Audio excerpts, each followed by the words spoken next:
Nearly 130 graves from Tampa's first black cemetery still sit under a public housing development where people live, and there could be hundreds more. But because a large portion of the old cemetery is on private property, we might never know for sure. 10 News reporter Emerald Morrow spoke to archaeologists who say this is a serious problem with state law.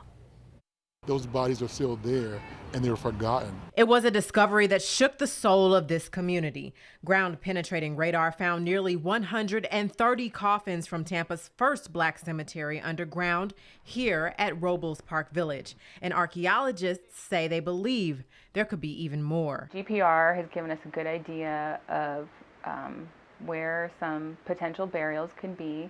But one of the things we need to do now is to really make sure that we know the boundaries of the cemetery. Archaeologists released a plan that calls for digging in the soil to confirm the presence of coffins without disturbing those remains. The problem is a big chunk of the old cemetery is on private property owned by businessman Richard Gonsmart.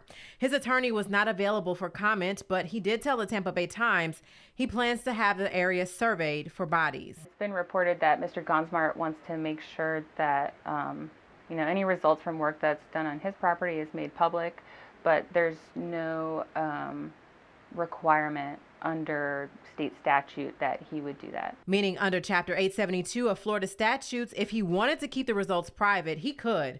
Archaeologists say that needs to change to repair the legacy of segregation that created the Zion injustice in the first place.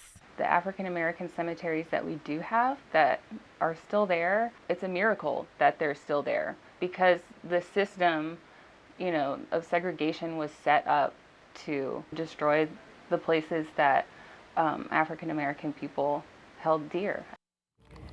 Senator Cruz recently filed a bill that would call for more protection for African American cemeteries. Archaeologists say this is an opportunity to close the loophole in that law.